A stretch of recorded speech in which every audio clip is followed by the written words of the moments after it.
কিছুক্ষণ পরে ওয়েটার 50,000 টাকা দামের একটা কোল্ড ড্রিঙ্কস নিয়ে আসে ওখানে আর বলে, চৌধুরী স্যার, এই যে নেন আপনার ফেভারিট কোল্ড ড্রিঙ্কস। এত দামি কোল্ড ড্রিঙ্কস? এই প্রিমিস, এত দামি কোল্ড ড্রিঙ্কস এর বিল কি তোর আব্বু দিব নাকি? এটা শুনে প্রিমিস একটু হাসতে থাকে আর ঠিক তখনই ওয়েটার বলে, প্রিমিস চৌধুরী স্যারের বিল দেওয়ার কোনো দরকার নাই। মানে কি? হোয়াট? 20 টাকার সিঙ্গারা বাকিতে খাওয়া প্রিমিসের কাছ থেকে 50,000 টাকার কোল্ড ড্রিঙ্কস এর টাকা ওয়েটার কেন নিচ্ছে না? ওয়েটার প্রিমিসকে চৌধুরী স্যার কেনই বা বলতেছে? কে এই প্রিমিস? জানতে চাইলে দিবস গেমিং এর ফুল ভিডিওটি দেখতে থাকুন। প্রিমিস খুব সাধারণ একটি ছেলে, সব সময় ময়লা সেলাই করা জামা কাপড় পরে কলেজে আসতো। প্রিমিস কলেজে পড়াশোনার পাশাপাশি একটি রেস্টুরেন্টে ফুড ডেলিভারির কাজ করে।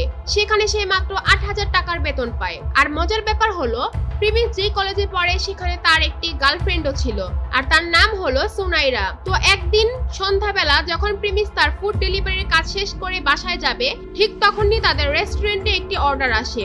আর তখন সেই রেস্টুরেন্টের ম্যানেজার প্রিমিসকে ডাকে এবং বলে, এই প্রিমিস দাঁড়াও, একটা খাবারের অর্ডার আসছে, এটা তুমি ডেলিভারি দিয়ে আসো। স্যার, আমার তো ডিউটির টাইম শেষ আর আমি এখন অনেক ক্লান্ত। কলেজ থেকে ফিরে এখনো কিচ্ছু খাই নাই। আমার কলেজের অ্যাসাইনমেন্টও বাকি আছে। স্যার, আপনি এই অর্ডারটা অন্য কাউরে দিয়ে ডেলিভারি করায় দেন। তোমার তো সাহস কম না? তুমি আমার মুখের উপর তর্ক করো। আমাদের বাকি ফুড ডেলিভারি বয়েরা এখন বিজি আসছে, এটা তোমারই এখন দিতে হবে। স্যার, এখন আমার খুব দুর্বল লাগতেছে, না হলে আমি ডেলিভারিটা দিয়ে আসতাম। আর এই অবস্থায় সাইকেল চালা যেতে হয়তো আমি পারবো না। তোমাকে চাকরি দেওয়া আমার ভুল হয়েছে। কোনো কাজ দিলে তুমি এমন ফালতু অজুহাত দেখাও। চাকরি থেকে বাদ দিলে তখন দেখা যাবে চাকরি কোথায় পাও। তুমি চালো আমার বাইকটা নিয়ে খাবারটা পৌঁছে দিয়ে আসো।